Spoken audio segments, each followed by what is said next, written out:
জয় রাধা মাধব কুঞ্জ বিহারী, জয় গোপী জন বল্লভ, জয় গিরিবরধারী, জয় গিরিবরধারী। যশোদানন্দনা ব্রজ জনরঞ্জন, যশোদানন্দন ব্রজ জনরঞ্জন, যমুনা তীরবনচারী, জয় রাধা মাধব কুঞ্জ বিহারী। হরে কৃষ্ণ হরে কৃষ্ণ, কৃষ্ণ কৃষ্ণ হরে হরে, হরে রাম হরে রাম, রাম রাম হরে হরে। হরে কৃষ্ণ হরে কৃষ্ণ, কৃষ্ণ কৃষ্ণ হরে হরে, হরে রাম হরে রাম, রাম রাম হরে হরে। জয় রাধা মাধব, জয় রাধা মাধব, রাধা মাধব জয় রাধা মাধব, জয় পঞ্চতত্ত্ব, জয় পঞ্চতত্ত্ব, পঞ্চতত্ত্ব জয় পঞ্চতত্ত্ব, জয় গৌরানিতাই গৌরানিতাই, গৌরানিতাই জয় গৌরানিতাই, জয় জয় প্রভুপাদ প্রভুপাদ, প্রভুপাদ জয় জয় প্রভুপাদ, জয় জয় গুরুদেব গুরুদেব, গুরুদেব গুরুদেব। নিতাই গৌর হরি বল, হরি বল, হরি বল, হরি বল। ॐ अज्ञानतिमिरान्धस्य ज्ञानाञ्जनशलाकया चक्षुरुन्मीलितं येन तस्मै श्रीगुरुवे नमः। श्रीचैतन्यमनोभीष्टं स्थापितं येन भूतले स्वयं रूप कदा मह्यं ददाति स्वपदान्तिकं। वन्देऽहं श्रीगुरु श्रीयुतपदकमलं श्रीगुरुं वैष्णवंश श्रीरूपं सग्रजातं सहगण रघुनाथान्वितं तं सजीवं साद्वैतं सवधूतं परिजनसहितं कृष्णचैतन्यदेवं श्रीराधाकृष्णपादान् सहगण ललिता श्रीविशाखान्वितांश्च। नमो कृष्णपादाय कृष्णपृष्ठाय भूतले श्रीमते भक्तिवेदान्त स्वामिनिते नामिने। नमस्ते सरस्वती देवे गौरवाणी प्रचारिणे, निर्विशेष शून्यवादी पाश्चात्यदेशतारिणे, वाञ्छाकल्पतरुभ्यश्च कृपा सिन्धुभ्यो एव च पतितानां पावनेभ्यो वैष्णवेभ्यो नमो नमः। नमो महावदन्नाय कृष्णप्रेमप्रदायते कृष्णाय कृष्णचैतन्य नाम्ने गौरतिशे नमः। नित्यानन्द नमस्तुभ्यं प्रेमानन्दप्रदायिने कलियुगकल्मषनाशजन्मपापतये नमः। पञ्चतत्त्वात्मकं कृष्णं भक्तरूपस्वरूपकं भक्तावतारं भक्तखं नमामि भक्तशक्तिकम्। हे कृष्ण करुणा सिन्धु दीनबन्धु जगत्पथे गोपेश गोपिकान्त राधा कान्त नमोस्तुते। तप्त काञ्चन गौराङ्गी श्रीराधे वृन्दावनेश्वरी वृषभानुसुते देवी प्रणमामि हरिप्रिये। लीलाचलो निवासाय नित्याय परमात्मने बलभद्र सुभद्राभ्यां जगन्नाथाय ते नमः। वृन्दावै तुलसीदेवै प्रियावै केशवस्य च कृष्णभक्तिप्रदे देवी सत्तवतै नमो नमः। जय श्री कृष्ण चैतन्य प्रभु नित्यानंद, श्री अद्वैत गदाधर श्रीवासादि गौरभक्तवृंद। हरे कृष्णा कृष्णा कृष्णा हरे हरे, हरे राम राम राम हरे हरे। ओम नमः भगवते वासुदेवाय, ओम नमः भगवते वासुदेवाय, ओम नमः भगवते वासुदेवाय। नारायणं नमस्कृतं नरं चैव नरोत्तमं দেবীং সরস্বতীং ব্যাসং ততো জয়মুদীরয়েৎ। নষ্টপ্রায়েষু অভদ্রেষু নিত্যাং ভগবতো সেবয়া भगवतीरुत्तम श्लोके भक्तिर्भवति नष्टके। मुखं करोति वाचालं पङ्गुं लङ्घयते गिरिं यत्कृपातमहं वन्दे श्रीगुरुदीनतारिणं परमानन्दमाधवं श्रीचैतन्येश्वरम्। हरि ओं तत्सत्। नमो विष्णुपादाय कृष्णपृष्ठाय भूतले श्रीमते जयपताका स्वामिनिति नामिने। नमो आचार्यपादाय निताय कृपाप्रदायिने गौरकथा नामदाय नगरग्रामतारिणे। जय जय श्री चैतन्य जय नित्यानंद जय द्वैत चंद्र जय गौर भक्त বৃন্দ। হরে কৃষ্ণ। সকল ভক্তবৃন্দকে জানাই আমার সশ্রদ্ধ প্রণাম। আজকে আমরা শ্রী চৈতন্য চরিতামৃতের আদিলীলা পঞ্চম পরিচ্ছেদের শ্লোক নাম্বার ৬২ থেকে আলোচনা শুরু করব। তো গতকাল সুব্রত প্রভু একটা প্রশ্ন করেছিল, সেটা ক্লিয়ার করে দিচ্ছি। তো শ্লোক নাম্বার ৪৯-এ বলা হয়েছিল অষ্টম শ্লোকের কৈল সংক্ষেপে বিবরণ, নবম শ্লোকের অর্থ শুনদিয়া মন। এখানে অষ্টম শ্লোকের যে কথাটা, এখানে আমরা যে অষ্টম শ্লোক আছে এই পঞ্চম পরিচ্ছেদে, যেখানে বলা হয়েছে শ্রী বলরাম গোসাই মূল সংকর্ষণ পঞ্চরূপ ধরি করেন কৃষ্ণেরও সেবন। তো এখানে যে বলরাম মূল সংকর্ষণ এবং তিনি ৫টি রূপ ধারণ করে কৃষ্ণের সেবা করেন, এবং ৫টি রূপ পরবর্তী শ্লোকে আছে যে হচ্ছে মহাসংকর্ষণ, কারণোদকশায় বিষ্ণু, গর্ভোদকশায় বিষ্ণু, ক্ষীরোদকশায় বিষ্ণু আর শেষনাগ।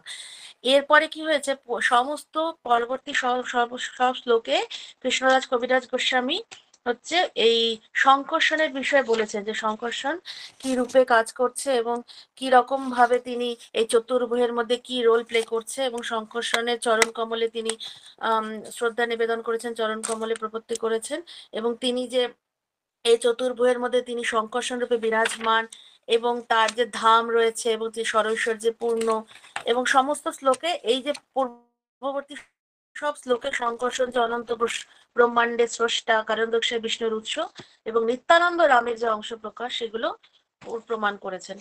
এরপরে যে এই শ্লোকটা ৫০ নাম্বার শ্লোকে বলছে, এখন মনোযোগ সহকারে আপনারা নবম শ্লোকের অর্থ শ্রবণ করুন। এই যে শ্লোকের অংশটা, সেটাই যে নবম শ্লোকে মানে হচ্ছে ৯ নম্বর শ্লোকে বলছেন যে আপনি করেন কৃষ্ণ লীলার সহায়, সৃষ্টি লীলা কার্য করে ধরি চারিকায়। মানে ভগবান যে সংকর্ষণ, যে তিনি নিজে কৃষ্ণের লীলায় সহায়তা করেন এবং অন্য ৪টি রূপ ধারণ করে তিনি সৃষ্টি কার্য সম্পাদন করেন, এবং সেটার কথাটাই তিনি কবিরাজ গোস্বামী ভাগবতমের শ্লোক এনে সেটাকে বুঝিয়েছেন। ৫০ নাম্বার শ্লোকটা ভাগবতম থেকে নিয়ে তিনি বলছেন নিত্যানন্দ বলরামের চরণে প্রপত্তি করেছেন এবং বলেছেন তিনি হচ্ছেন মায়া শক্তির অধীশ্বর। ঠিক আছে, কারণ সমুদ্রে শায়িত আদিপুরুষ তিনি, কারণদক্ষায় বিষ্ণুর অংশ, নিত্যানন্দরূপী বলরামের। আবার তিনি প্রণাম নিবেদন করছেন এই এই ৫০ নাম্বার শ্লোকে, যে এখান থেকেই ৯ নম্বর শ্লোকের লিঙ্ক হচ্ছে ৫০ নাম্বার শ্লোক থেকে। তিনি আবার তাৎপর্য শিল প্রভুপাদ আবার বলছেন যে তিনি কি রূপে কৃষ্ণলীলায় সাহায্য করেন সংকর্ষণ, এবং ৪টি রূপ ধারণ করে কিরম ভাবে তিনি সৃষ্টি কার্য করেন ভগবানের লীলায়, কারণ সমুদ্রের সাহিত্য থেকে কিভাবে কি করেন, ভগবানের দৃষ্টিপাতের ফলে সৃষ্টি তত্ত্ব কিভাবে কি হয়, সেভাবে তিনি এই ৫০ নাম্বার শ্লোক থেকে তিনি তখন আবার আলোচনা শুরু করেছেন। তো আজকে আমরা ৬২ নাম্বার শ্লোক আলোচনা করব। ৬২ নাম্বার শ্লোকে বলছে, মায়া অংশে কহি তারে নিমিত্ত কারণ, সেহ নহে যাতে কর্তা হেতু নারায়ণ। শ্লোকার্থ, প্রকৃতির মায়া অংশ হচ্ছে সৃষ্টির নিমিত্ত কারণ, তা প্রকৃত কারণ হতে পারে না, কেননা মূল কারণ হচ্ছে শ্রীনারায়ণ। তো এখানে পূর্ববর্তী শ্লোকের সাথে লিঙ্ক করেই বলছেন যে মায়া কখনোই মূল কারণ হতে পারে না, কারণ মূল কারণ হচ্ছে ভগবান, বাকি সব এগুলো হচ্ছে নিমিত্ত কারণ। ঘটের নিমিত্ত হেতু জয়ছে কুম্ভকার, তৈছে জগতের কর্তা পুরুষ অবতার। মাটির তৈরি ঘটের কারণ যেমন কুম্ভকার, তেমনি জড়জগতের সৃষ্টিকর্তা হচ্ছেন প্রথম পুরুষ অবতার, যেটা হচ্ছে কারণোদকশায় বিষ্ণু। তো সেজন্য আগে একবার পূর্ববর্তী শ্লোকে আমরা এই উদাহরণগুলো দিয়েছে দৃষ্টান্ত স্বরূপ। তো সেই রকমই আবার শ্লোকের মাধ্যমে বলছেন যে সবকিছু যেরকম মেইন হচ্ছে ঘটের কুম্ভকারই মেইন, তারপরে তো ঘট তৈরি হবে, তো মেইন হচ্ছে কুম্ভকার, সেরকম জড়জগতের সৃষ্টিকর্তা হচ্ছেন প্রথম পুরুষ অবতার কারণোদকশায় বিষ্ণু। তারপরে তো প্রকৃতি সমস্ত কার্যকাজ করছে, কিন্তু মেইন যে সৃষ্টির মূল হচ্ছে ভগবান। কৃষ্ণকর্তা মায়া তার করেন সহায়, ঘটের কারণ চক্র দণ্ডাদি উপায়। তো শ্রীকৃষ্ণ হচ্ছেন সৃষ্টিকর্তা এবং মায়া কেবল সৃষ্টিকার্যে তাকে সাহায্য করেন। ঠিক যেমন কুম্ভকারের চক্র এবং অন্য সমস্ত যন্ত্র ঘর তৈরির ব্যাপারে কুম্ভকারকে সাহায্য করে। তো ভগবান মেইন, আর ভগবানকে সাহায্য করছে মায়া দেবী সৃষ্টিকার্য পরিচালনার জন্য। কারণ যেরকম বলছেন কুম্ভকারের চক্র বা অন্যান্য যন্ত্র যেসব ডিজাইন দিয়ে যে সমস্ত তৈরি হবে জিনিসগুলো, সেই ডিজাইনগুলো না দিলে তৈরি মানে যন্ত্রগুলো সেগুলো কি করছে, কুম্ভকারকে সাহায্য করছে সেই জিনিসটা তৈরি করতে। কিন্তু মেইন যে সৃষ্টিকর্তা মূল, তো সেটাই হচ্ছে কুম্ভকার। আর এই চক্র বা অন্যান্য যন্ত্র ঘট এগুলো হচ্ছে মায়া দেবী সাহায্য করছেন। দূর হইতে পুরুষ করে মায়াতে অবধান, জীবরূপ বীর্য তাতে করেন আধান। দূর থেকে পুরুষ অবতার মায়ার প্রতি দৃষ্টিপাত করেন এবং এভাবেই তিনি জীবরূপ বীর্য তার গর্ভে সঞ্চার করেন। এগুলো সমস্ত আমরা পূর্ববর্তী শ্লোকগুলোতে পেয়েছি। এক অঙ্গাভাসে করে মায়াতে মিলন, মায়াতে হইতে জন্মে তবে ব্রহ্মাণ্ডের গণ। তার দেহে প্রতিবিম্বিত জ্যোতির সঙ্গে মায়ার মিলন হয় এবং তার ফলে অসংখ্য ব্রহ্মাণ্ডের সৃষ্টি হয়। তাৎপর্য শিল প্রভুপাদ কর্তৃক, জয় শিল প্রভুপাদ। বৈদিক সিদ্ধান্ত হচ্ছে যে বদ্ধ জীবের দৃষ্টিপাতে প্রকাশিত জড়জগৎ পরমেশ্বর ভগবানের বিশেষ শক্তির প্রভাবে সৃষ্টি হয়েছে। আর নাস্তিকদের বিচার হচ্ছে এই জড় জগৎ সৃষ্টি হয়েছে প্রকৃতি থেকে। পরমেশ্বর ভগবানের শক্তি তিন ভাবে প্রকাশিত: চিৎ শক্তি, জড় শক্তি আর তটস্থা শক্তি। পরমেশ্বর ভগবান তার চিৎ শক্তি থেকে অভিন্ন। ভগবান মানেই চিৎ, ভগবান চিন্ময়, ভগবানের কার্যকলাপ চিন্ময়, ভগবানের ধাম সমস্ত লীলা সব চিন্ময়। তো ভগবান ভগবান তার চিৎ শক্তি থেকে অভিন্ন। সেম ভগবান যা ভগবানের শক্তিও। চিৎ শক্তির সংস্পর্শে কেবল জড় শক্তি সক্রিয় হতে পারে এবং তখন অনিত্য জড়শক্তি সক্রিয় বলে মনে হয়। শুধু ভগবানের সংস্পর্শের ফলে সক্রিয় হচ্ছে, তাই মনে হচ্ছে যে অনিত্য যেটা জড়শক্তি সেটাকে আমরা সক্রিয় ভাবছি, কিন্তু তা নয়। এটা ভগবানের সংস্পর্শে, ভগবানের দৃষ্টিপাতের ফলে, ভগবানের কৃপার ফলে সেটা সক্রিয় হচ্ছে। বদ্ধ অবস্থায় তটস্থ শক্তিজাত জীবসমূহ চিৎ শক্তি ও জড় শক্তির মিশ্রণ। বদ্ধ অবস্থায় তটস্থ শক্তি মূলত চিৎ শক্তির অনুগত, কারণ তটস্থা দুটো রূপেই কাজ করছে, চিৎ শক্তির রূপেও কাজ করে আবার জড়জগতের শক্তির রূপে। তো সেজন্য তটস্থা শক্তি বলছে চিৎ শক্তির অনুগত, কিন্তু জড়শক্তির প্রভাবে জীবসমূহ স্বরূপ বিস্মৃতি হয়ে অনাদিকাল ধরে জড়জগতে ভ্রমণ করছে।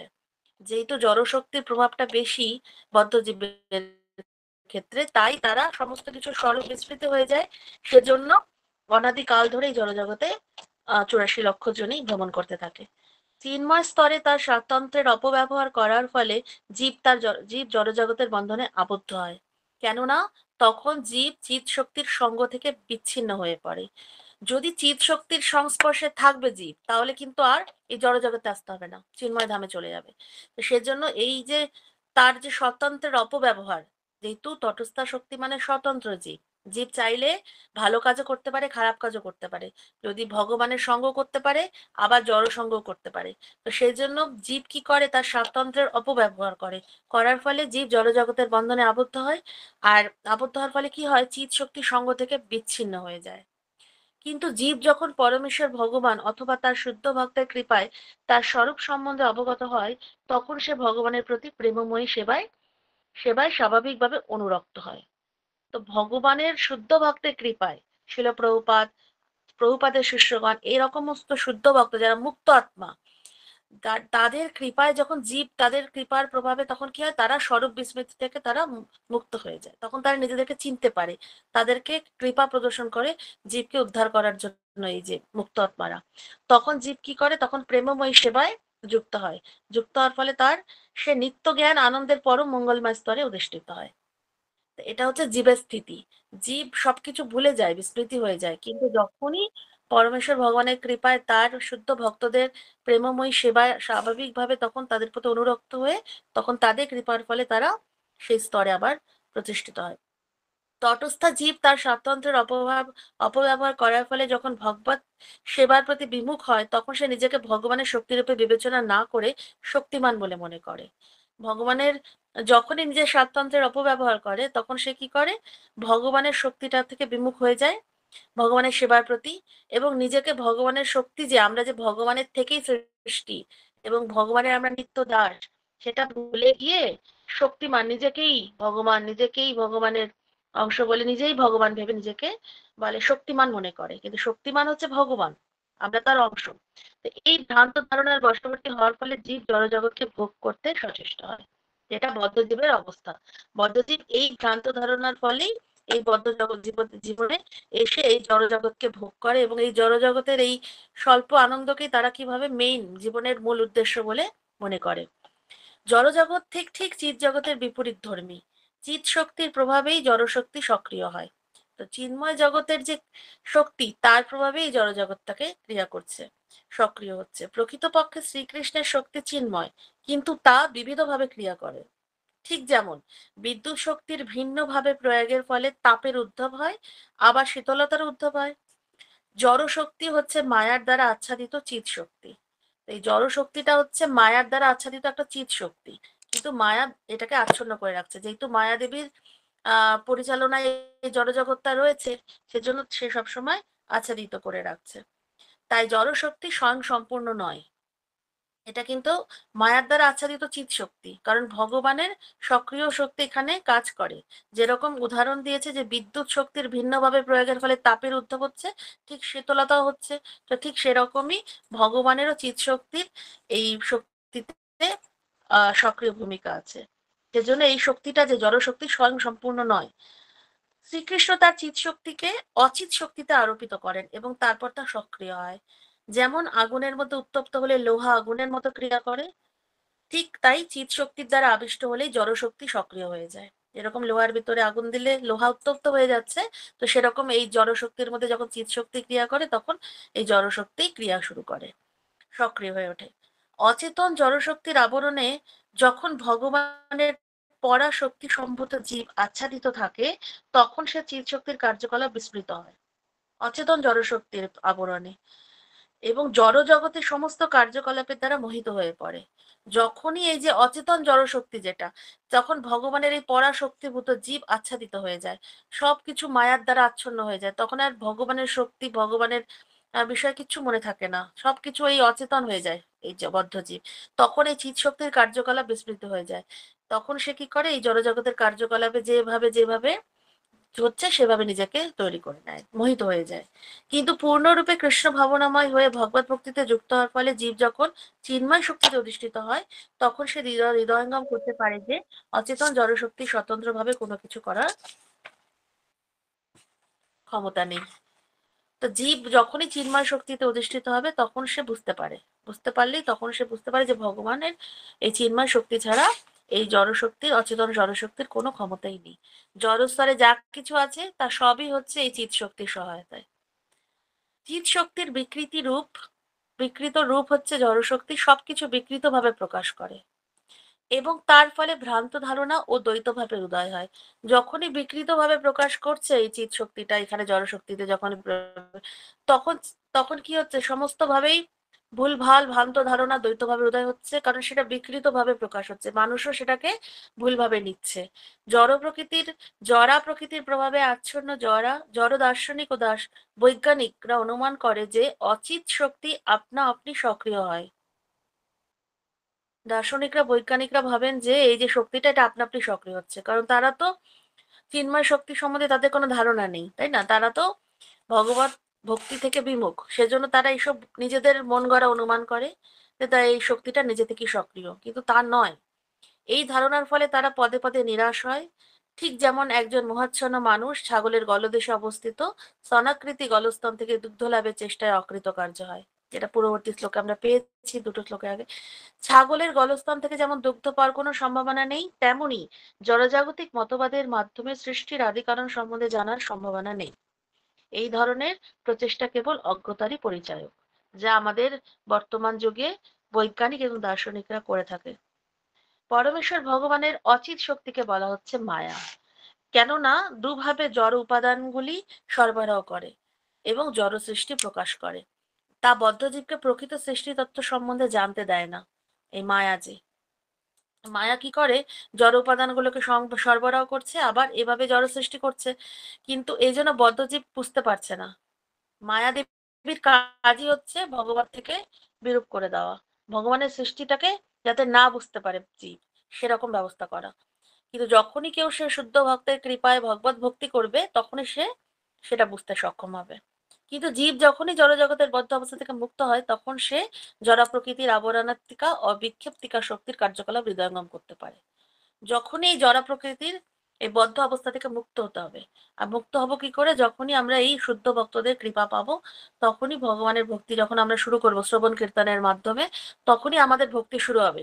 আর যখনই শুরু হবে, তখনই আমাদের এই যে জড় প্রকৃতির যে এই যে বিভিন্ন রকম কার্যকলাপ, যেরকম যে সমস্ত আমাদেরকে ভুলভাল ভাবে বোঝানো হচ্ছে এই বদ্ধ জীবদেরকে, বৈজ্ঞানিকরা, দার্শনিকরা বা সমাজের যে সমস্ত অভক্ত নরাধম মানুষেরা, সেইগুলো আমরা তখন সেই বিচার করতে পারবো এবং নিজেদেরকে এই ভগবানের যে কার্যকলাপ জড় প্রকৃতির, সেগুলো শক্তি কার্যকলাপ সম্পর্কে আমরা হৃদয়ঙ্গম করতে পারবো। সৃষ্টির আদি কারণ হচ্ছে পরমেশ্বর ভগবান। ভগবদ গীতায় 9ম অধ্যায় 10ম শ্লোকে বলা হয়েছে, পরমেশ্বর ভগবান জড়জগৎ চালিত হয়। ভগবান জড়জগতে 3টি গুণ আরোপ করেছেন। এই গুণগুলির দ্বারা বিক্ষিপ্ত হয়ে প্রকৃতির উপাদানগুলি বিভিন্ন বস্তু প্রকাশ করে 3টি গুণ থেকে। ঠিক যেমন একজন হচ্ছে শিল্পী লাল, হলুদ ও নীল, এই 3 রঙের মিশ্রণে নানা রকম ছবি আঁকেন। হলুদ রং, হলুদ হচ্ছে সত্যগুণের প্রতীক, লাল রজগুণের প্রতীক, আর নীল হচ্ছে তমগুণের প্রতীক। তাই বৈচিত্র্যময় জড়জগৎ এই 3টি গুণের সমন্বয় ছাড়া আর কিছুই নয়,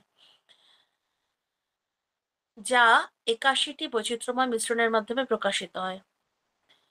তিন তিন তিন নয়, তিন তিরিকা নয়, আর নয় নয় 81। জড়শক্তির প্রভাবে মোহাচ্ছন্ন বদ্ধজীব 81টি বিভিন্ন বৈচিত্র্যের দ্বারা প্রভাবিত হয়ে জড়জগতের উপর আধিপত্য করতে চায়। ঠিক যেমন পতঙ্গ আগুনকে উপভোগ করতে চায়, এই মোহ হচ্ছে বদ্ধজীবের পরমেশ্বর ভগবানের সঙ্গে তার সম্পর্কের বিস্মৃতির ফল। তো এই যে জড়জগতের প্রতি আধিপত্য, এটা একমাত্র মোহ থেকে হয়। যত বেশি আমরা জড়জগতের প্রতি আসক্ত হব, মোহাচ্ছন্ন হব, তত আমাদের এই জড়জগৎকে ভোগ করার, আধিপত্য করার প্রবণতা বাড়বে। বলছে, উদাহরণ দিচ্ছে যে যেরকম পতঙ্গ কি করে, আগুনকে উপভোগ করতে চায়, কিন্তু বুঝতে পারে না যে আগুনে পড়লেই তার মৃত্যু হবে। তো এটাই হচ্ছে মোহ, হচ্ছে বদ্ধজীবের একটা মূল কারণ। সেটা কি করে হয়? সেটা হচ্ছে ভগবানের সঙ্গে যেহেতু আমাদের সম্পর্ক বিস্মৃতি হয়েছে, তার সেই কারণেই আর বেশি হয়। বদ্ধ অবস্থায় জীবাত্মা জড় প্রকৃতির প্রভাবে মোহাচ্ছন্ন হয়ে ইন্দ্রিয় তৃপ্তির চেষ্টায় লিপ্ত হতে বাধ্য হয়। কিন্তু চিৎ শক্তির প্রভাবে যথার্থ জ্ঞান লাভ করার ফলে সে পরমেশ্বর ভগবানের সঙ্গে নিত্য সম্পর্কে সম্পর্কিত হয়ে তার সেবায় যুক্ত হয়। তো ভগবান সবসময় চেষ্টা করছেন আমাদেরকে কি করে এই জড়জগৎ থেকে উদ্ধার পাবো এবং কি করে এই মায়া দেবীর থেকে আমরা নিজেকে সুরক্ষিত রাখবো, রেখে ভক্তি করে আমরা ভগবত ধামে পৌঁছাবো।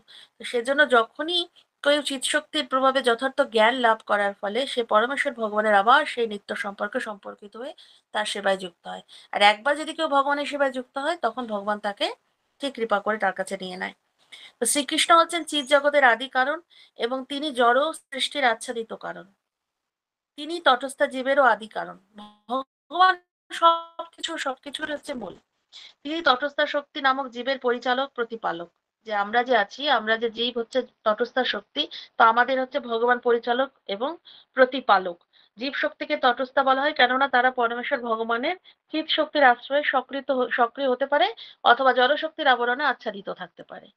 তো ভগবান পূর্ণ স্বাধীনতা দিয়েছে জীবকে, যে তুমি যা কিছু তোমার উপর ডিপেন্ড করছে, তুমি যা কিছু করতে পারো। তুমি পরমেশ্বর ভগবানের সেবায় ভগবানের চিৎ শক্তিকে আশ্রয় করেও সক্রিয় হয়ে ভগবান ধামে পৌঁছতে পারো, আবার জড় শক্তির আবরণে থেকে এই মায়ায় আবদ্ধ হয়ে নিজেদেরকে এই জড়জগতে বারবার নিয়ে আসতে পারো। সেটা জীবকে পূর্ণ স্বাধীনতা দিয়েছে। চিৎ শক্তির প্রভাবে আমরা বুঝতে পারি যে স্বাতন্ত্র্য একমাত্র কৃষ্ণেরই রয়েছে। তিনি যে অচিন্ত্য শক্তির প্রভাবে তার ইচ্ছা অনুসারে কর্ম করতে পারেন। তো ভগবানের যেহেতু অচিন্ত্য শক্তি, যেটা আমরা চিন্তা করতে পারি না, তো সেজন্য ভগবান তার প্রভাবে সবকিছু তার ইচ্ছা অনুসারে করতে পারে। ভগবান সবকিছু সব সময় যে কোনো পরিস্থিতিতে যে কোনো অবস্থায় যা খুশি তাই করতে পারেন, কারণ ভগবানের তার মধ্যে সেই শক্তি রয়েছে। এবং জীবকেও সেই স্বাতন্ত্র্য দিয়েছে যে জীব তার ইচ্ছা অনুসারে কাজ করতে পারে। সে যদি চায় ভগবত ধামে পৌঁছতে পারে, যদি সে না চায় এই জড়জগতে থেকেও সে এইভাবে নিজেকে বদ্ধ মায়া নিজেকে আচ্ছন্ন করে রাখতে পারে। তো পরমেশ্বর ভগবান হচ্ছেন পরম পূর্ণ, আর জীব সমূহ হচ্ছে সেই পরম পূর্ণের অংশ। পরমেশ্বর ভগবান জীবের মধ্যে এই সম্পর্ক নিত্য।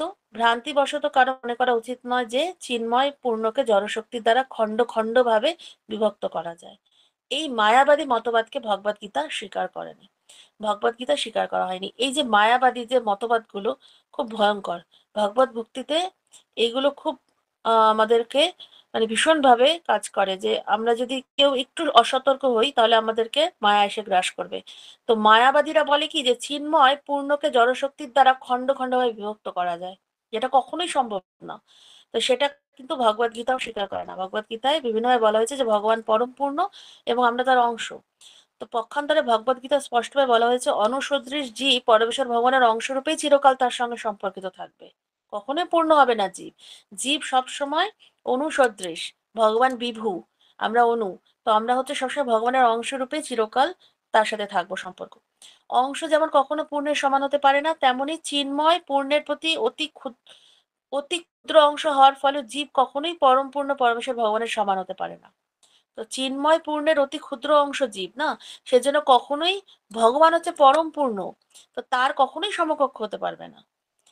এক, যদিও গুণগতভাবে এক, কিন্তু আয়তনগতভাবে পূর্ণ অংশ সমান হতে পারে না। গুণগতভাবে যেহেতু আমরা ভগবানেরই সন্তান, ভগবান আমাদের প্রত্যেকটি জীবাত্মার হৃদয় রয়েছে, তো সেজন্য গুণগতভাবে এক, কিন্তু কখনোই আয়তনগতভাবে কখনোই পূর্ণ অংশ এক হতে পারে না। ভগবানের সমকক্ষ কখনোই জীব হতে পারবে না। ভগবান হচ্ছেন সবকিছু নিয়ন্তা, জীব হচ্ছে সর্বদাই ভগবানের পরা প্রকৃতির দ্বারা অথবা জড় প্রকৃতির দ্বারা নিয়ন্ত্রিত হচ্ছে জীব। তাই জীব কখনোই জড়জগৎ অথবা চিন্ময় জগতের নিয়ন্তা হতে পারে না। নিয়ন্তা একমাত্র ভগবান। জীব হচ্ছে ভগবান দ্বারা নিয়ন্ত্রিত হচ্ছে, ভগবানের দ্বারা জীব পরিচালিত হচ্ছে, কিন্তু ভগবানই একমাত্র পরিচালক। জীব তার স্বরূপে সর্বদাই পরমেশ্বর ভগবানের অধীন। কেউ যখন সেই অবস্থা স্বীকার করে নেয় তখন তার জীবন পূর্ণ হয়ে ওঠে। কিন্তু যখন সে সেই নিয়মের বিরুদ্ধাচরণ করে তখন সে বদ্ধদশা প্রাপ্ত হয়। যে বদ্ধ জীবের এই যে নিয়মের বিরুদ্ধাচরণ করেছে, মানে তার মানেই আমরা এই যে আমরা সবাই এই নিয়মের বিরুদ্ধাচরণ করেছি বলেই আমরা এই বদ্ধ জীবনে আবদ্ধ হয়েছি। তো জীব যখনই এই যে জিনিসটাকে অস্বীকার করবে তখনই সে আবার এই বদ্ধ জীবনে আবদ্ধ হয়ে যাবে। শ্লোক নাম্বার 67।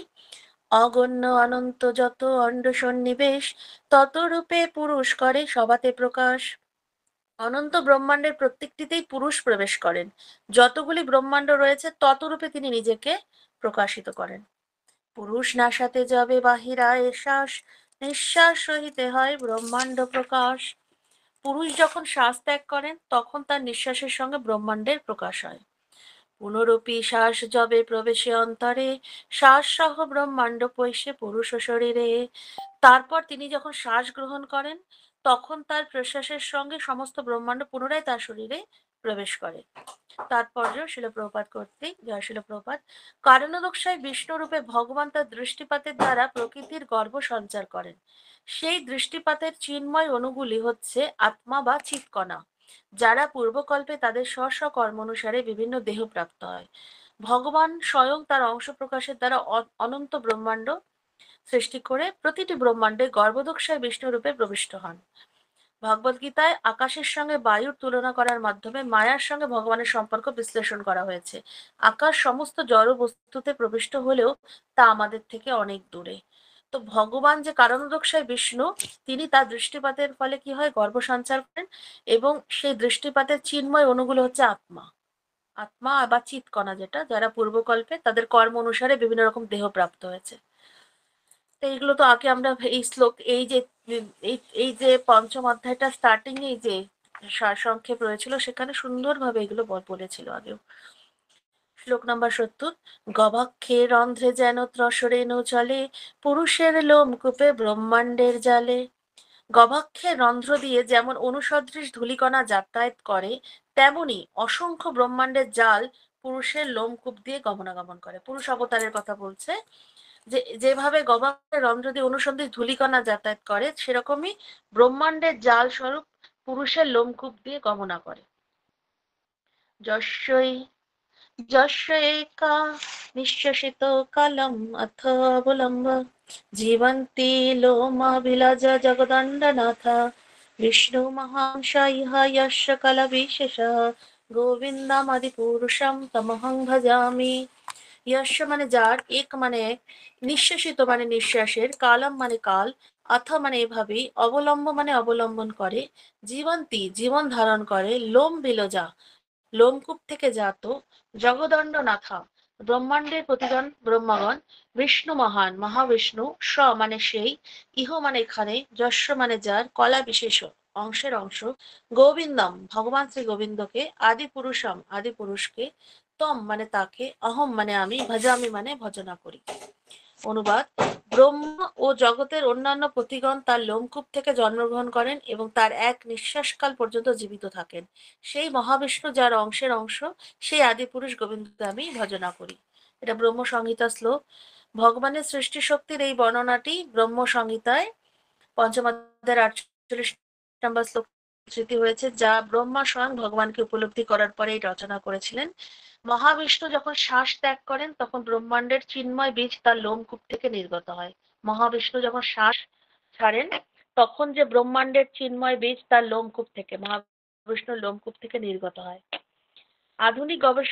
আধুনিক পারমাণবিক গবেষণার যুগে পারমাণবিক বৈজ্ঞানিকরা হয়তো এই তথ্য থেকে অন্তত একটু আভাস পাবেন যে পরমেশ্বর ভগবানের দেহ নির্গত চিন্ময় পরমাণু থেকে কিভাবে এক একটি ব্রহ্মাণ্ড সৃষ্টি হয় এবং তা নিয়ে গবেষণা করতে পারবেন।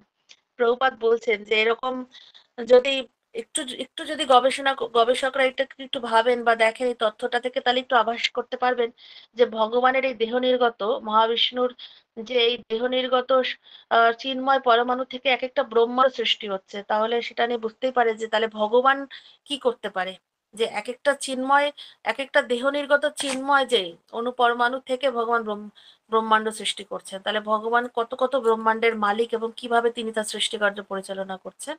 তো স্বয়ং ব্রহ্মা অব্দি উপলব্ধি করতে গিয়ে অনেক কষ্টে অনেক অনেক অনেক কিছু মানে তিনি চিন্তা ভাবনা করে তারপরে গিয়ে ভগবানের সৃষ্টি শক্তির উপরে ব্রহ্মা উপলব্ধি করতে পেরেছেন এবং পরবর্তীতে তিনি ব্রহ্ম সংহিতার মাধ্যমে নিজে ব্রহ্মা সেটা সবাইকে বলেছেন। ব্রহ্ম সংহিতা নিজের উপলব্ধি যে ভগবানকে চিন্তা করা বা ভগবানের সৃষ্টিকে চিন্তা করা বা বিচার করার যোগ্যতা কারোই নেই।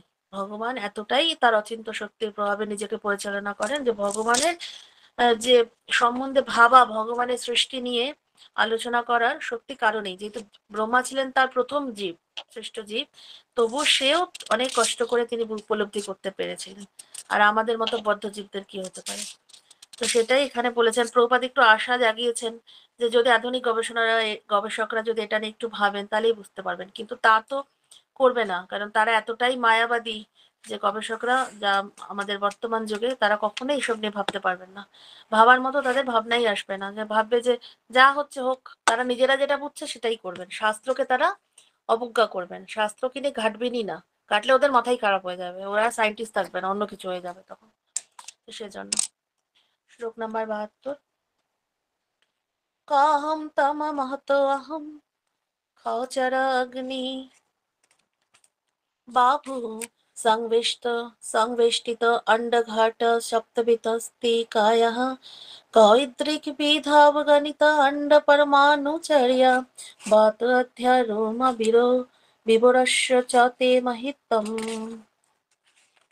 ক মানে কোথায়, অহম মানে আমি, তম মানে জড় প্রকৃতি, মহৎ মানে মহৎ তত্ত্ব, অহম মানে অহংকার, খ মানে আকাশ, চর মানে বায়ু, অগ্নি মানে আগুন, বাহ মানে জল, ভূ মানে পৃথিবী, সংবেষ্টিত মানে পরিবেষ্টিত, অন্ডঘট মানে একটি ঘটের মতো ব্রহ্মাণ্ড, সপ্ত বিতস্তি মানে সাত বিগত, কায় মানে দেহ, ক মানে কোথায়, দৃক এই রকম, বিধা মানে মতন, অবিগণিত অসংখ্য, অণ্ড মানে ব্রহ্মাণ্ড, পরমাণু চর্যা পরমাণুর মতো ভ্রমণশীল, বাত অর্ধ বায়ুর ছিদ্র, রোম মানে দেহের লোম, বিবরস্য মানে রন্ধ্রের, চ ও তে মানে আপনার, মহিত্তম মানে মহিমা। অনুবাদ: প্রকৃতির মহত্তত্ত্ব অহংকার পঞ্চভূত নির্মিত আমার হাতের মাপের 7 বিঘত দীর্ঘ এই দেহের অন্তর্গত আমি বা কোথায়, আর সমস্ত ব্রহ্মাণ্ড পরমাণু রূপে যার লোম বিবরে পরিভ্রমণ করে, সেই রকমই সেই রকম যে আপনি, সেই আপনার মহিমাই বা কোথায়। অর্থাৎ আমার ব্রহ্মাণ্ড বিগ্রহ আপনার মহিমার তুলনায় কিছু নয়। এটা ব্রহ্মা বলছেন। ব্রহ্মা যখন কৃষ্ণকে যখন গোপ বালকদের গোপ সখাদের যখন হরণ করে নিয়ে গেছিলেন, সেই সময় এই শ্লোকটা বলেছিলেন। তাৎপর্য, শ্রীকৃষ্ণের গোবৎস গোপসখাদের হরণ করার পর ব্রহ্মা ফিরে এসে যখন দেখলেন যে গোবৎস গোপ বালকেরা তখনও শ্রীকৃষ্ণের সাথে ঘুরে বেড়াচ্ছে, তখন তিনি তার নিজের ভুল বুঝতে পারলেন। ঠিক 1 বছর পরে ব্রহ্মা এসে দেখছেন সেই একই পরিস্থিতি, যেভাবে যেভাবে তাদেরকে ধরে নিয়ে গেছিল, আর এসে দেখছে 1 বছর পরে সেই একই রকম ভাবে তারা খেলছে, যেরকম যেরকম ভাবে ছিল ওই রকমই রয়েছে, সব একই রকম ভাবে। তখন ব্রহ্মা ভুলটা বুঝতে পারলো যে আমি কার সাথে কাকে অপহরণ করলাম, কাকে আমি ধরে নিয়ে গেলাম, আমার ওখানে যারা ধরে রেখে দিয়েছি বেঁধে তারা কে তাহলে। তখন নিজের ভুল বুঝতে পেরে এভাবেই তিনি ভগবানের মহিমা কীর্তন করেছিলেন। আর এটা ভাগবতমের 10ম স্কন্ধে 14 অধ্যায়ের 11 নম্বর শ্লোকে আছে। বদ্ধজীব এমন কি যে যদি ব্রহ্মাণ্ডের পরিচালক ব্রহ্মার মতো মহৎ হয়, তবুও পরমেশ্বর ভগবানের সঙ্গে তার কোনো তুলনাই হয় না। কেননা ভগবান তার দেহের লোমকূপ থেকে নির্গত চিন্ময় রশ্মি দ্বারা অসংখ্য ব্রহ্মাণ্ড সৃষ্টি করতে পারেন। তো এখানে প্রভুপাদ বলছেন যে বদ্ধজীব যদি এই ব্রহ্মাণ্ডের পরিচালক, ব্রহ্মা তো সবচেয়ে শ্রেষ্ঠ জীব ব্রহ্মাণ্ডের, সে পরিচালক, তার মতো যদি মহৎ হয়, তবুও বলছে পরমেশ্বর ভগবানের সাথে তার কোনো তুলনা হতে পারে না। ভগবানের সাথে জীবের কখনোই তুলনা হতে পারে না। তাই কেন? কারণ ভগবান তার দেহের লোমকূপ থেকে তার নির্গত চিন্ময় রশ্মি দ্বারা অসংখ্য ব্রহ্মাণ্ড সৃষ্টি করতে পারে। একজন জীব পারবে? কখনোই পারবে না। একটা শহর, একটা গ্রাম সৃষ্টি করতে পারবে না। নিজের কিছুই করতে পারবে না। আর এক একটা ব্রহ্মাণ্ড ব্রহ্মা সৃষ্টি করছে, আর ভগবান অসংখ্য ব্রহ্মাণ্ড তার লোমকূপ থেকে সৃষ্টি করছে। আর ব্রহ্মা কি করছে? ব্রহ্মাণ্ড একটা ব্রহ্মাণ্ডের পরিচালনা করছে। তাতেই ব্রহ্মা নিজেকে মহান ভাবছেন। এবং সেটা তার ভুল পরে বুঝতে পারলেন যে ভগবান তাকে বুঝিয়ে দিলেন, এই 10ম স্কন্ধে আছে যে তোমার মতো এরকম অসংখ্য ব্রহ্মা রয়েছে এক একটা ব্রহ্মাণ্ডের অধীনে, এবং তুমি যেমন 4 মুখ, সেরকম 8 মুখ, 10 মুখ, 12 মুখ, অনেক অনেক মুখের ব্রহ্মা রয়েছে।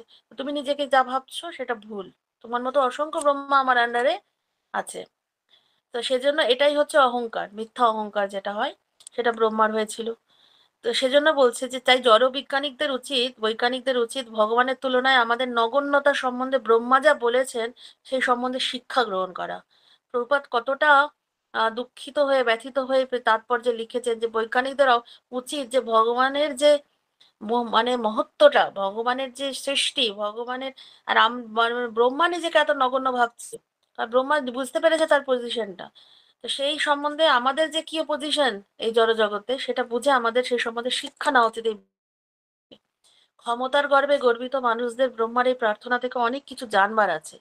আর এই জড়জগতের জীবরা কিছু না করে, একটা ছোট্ট খাটো কিছু করে নিজেদেরকে মহান ভেবে বসে, নিজেদেরকে ভগবান বলতো তারা, তাদের ঠোঁট কাঁপে না। কিন্তু সেজন্য এই সব শাস্ত্র অধ্যয়ন করলে, এই সমস্ত শ্রবণ কীর্তন করলে আমরা তখন বুঝতে পারি যে আমাদের কি যোগ্যতা, বা এই জড়জগতে যারা নিজেদেরকে আবিষ্কারক বলছেন বা গবেষক বলছেন, বৈজ্ঞানিক বলছেন, তাদের কি ক্ষমতা, এবং ভগবান কি রকম ক্ষমতাশীল, ভগবান কি করতে পারেন, এবং তার শ্রেষ্ঠ জীবরা কি করতে পারে, সমস্ত এই শাস্ত্রের অংশ থেকে আমরা নিজেদেরকে উপলব্ধি করতে পারি।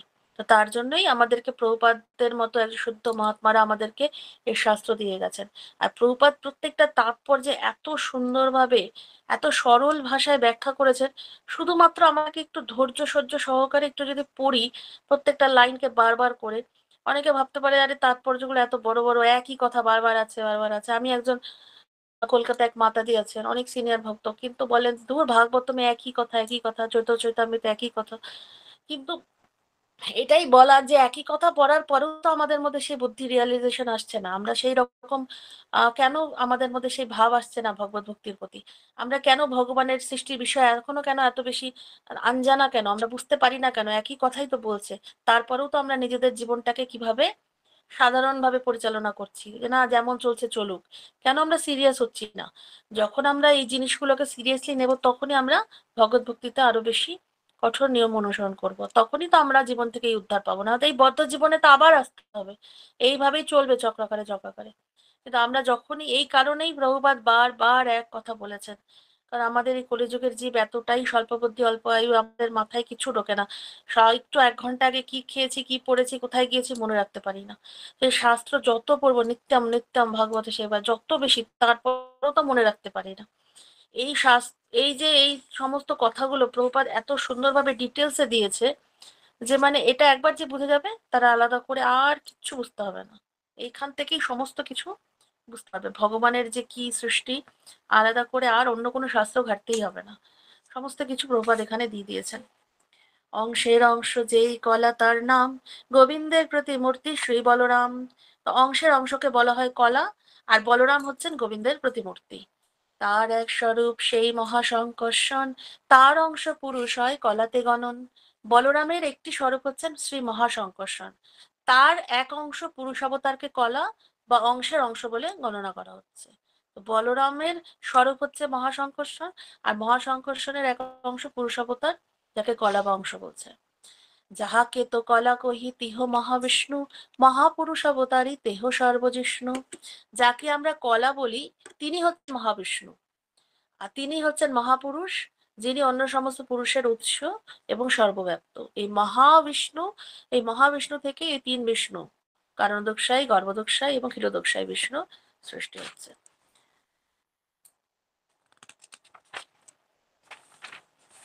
গর্ভ ক্ষীরদোষাই দোহে পুরুষ নাম, যেই সেই দুই দুই যার অংশ বিষ্ণু বিশ্বধাম। গর্ভদোষাই ও ক্ষীরদোষাই উভয়কেই বলা হয় পুরুষ। তারা হচ্ছে সমস্ত ব্রহ্মাণ্ডের আশ্রয়, প্রথম পুরুষ অবতার, কারণদোষাই বিষ্ণুর অংশ। তাৎপর্য শিল প্রভুপাদ কি জয়। পুরুষের লক্ষণ লঘু ভাগবতামৃতে গ্রন্থে বর্ণিত হয়েছে। পরমেশ্বর ভগবানের অবতারদের বর্ণনা করার সময় গ্রন্থকার বিষ্ণু পুরাণের ষষ্ঠম স্কন্ধে অষ্টম অধ্যায় 59 শ্লোক থেকে উদ্ধৃতি দিয়ে বলেছেন, আমি পুরুষোত্তম শ্রীকৃষ্ণকে আমার সশ্রদ্ধ প্রণতি নিবেদন করি, যিনি সর্বদাই জড়জগতের দ্বৈত ভাব সমন্বিত, 6টি সমস্ত কলুষ থেকে সর্বতভাবে মুক্ত, যার অংশ প্রকাশ মহাবিষ্ণু প্রকৃতির প্রতি দৃষ্টিপাতের দ্বারা জড়জগৎকে প্রকাশিত করেন, যিনি নিজেকে বিভিন্ন চিন্ময় রূপে প্রকাশিত করেন, কিন্তু তা সত্ত্বেও তার প্রতিটি রূপই হচ্ছে এক ও অভিন্ন, যিনি সমস্ত জীবের অধীশ্বর, যিনি সর্ব অবস্থাতেই জড় প্রকৃতির কলুষ থেকে মুক্ত, যিনি যখন এই জড়জগতে আবির্ভূত হন তখনই তাকে আমাদের মতো একজন বলে মনে হলেও তার চিন্ময় রূপ নিত্য আনন্দময়। এই বর্ণনার সার সংকলন করে শ্রীল রূপ গোস্বামী সিদ্ধান্ত করেছেন যে পরমেশ্বর ভগবানের যে অংশ প্রকাশ জড়া প্রকৃতির সঙ্গে সহযোগিতা করছেন তিনি হচ্ছেন পুরুষ। তো এই যে রূপ গোস্বামী পাদ এই এই সিদ্ধান্ত থেকে তিনি নিজেকে বলছেন, তিনি আমাদেরকে বলেছেন, যে উদ্ধৃতি দিয়েছেন যে ভগবানের যে অংশ প্রকাশ যে জড়া প্রকৃতির সঙ্গে সহযোগিতা করছে এই জড় জগৎ পরিচালনার ক্ষেত্রে, তিনি হচ্ছেন পুরুষ। এই জন্যই এই যে, আর ভগবান যে সমস্ত জীবের অধীশ্বর এবং তিনি সর্ব অবস্থাতে জড়কলুষ থেকে মুক্ত, জীব হচ্ছে সর্বকলুষের দ্বারা যুক্ত, ভগবান হচ্ছে সমস্ত জড় প্রকৃতির কলুষ থেকে মুক্ত, 3 গুণ থেকে মুক্ত। তিনি হচ্ছেন জড়জগতে আবির্ভূত হন একজন সাধারণ মানুষ বলে মনে হতে পারে, কিন্তু তার সমস্ত যে রূপ, গুণ, লীলা সমস্ত কিছু নিত্য আনন্দময় এবং চিন্ময়। সেজন্য বলছেন যে এই জন্যই রূপ গোস্বামী পাদ বলেছেন যে ভগবানের যে অংশ প্রকাশ যে জড় প্রকৃতির সঙ্গে কার্য করছে সেইটাকে বলা হচ্ছে পুরুষ। আর ভগবান বলছেন তিনি সর্বদাই দ্বৈতভাব সমন্বিত এবং 6টি কলুষ থেকে সর্বতভাবে মুক্ত, এবং যার অংশ প্রকাশ মহাবিষ্ণু প্রকৃতির উপর দৃষ্টিপাতের দ্বারাই এই জড়জগতে তিনি প্রকাশিত হন। আজকে আলোচনা এখানেই শেষ করছি। এইগুলো বেশি পড়লে মাথা কিরকম ঘেটে যায়, আর অনেকটাই মানে অনেক একই জিনিস তো বারবার বারবার রয়েছে। তো আমরা পরবর্তীতে আলোচনা করব। সকলকে অসংখ্য ধন্যবাদ। হরে কৃষ্ণ কৃষ্ণ কৃষ্ণ হরে হরে, হরে রাম রাম রাম হরে হরে।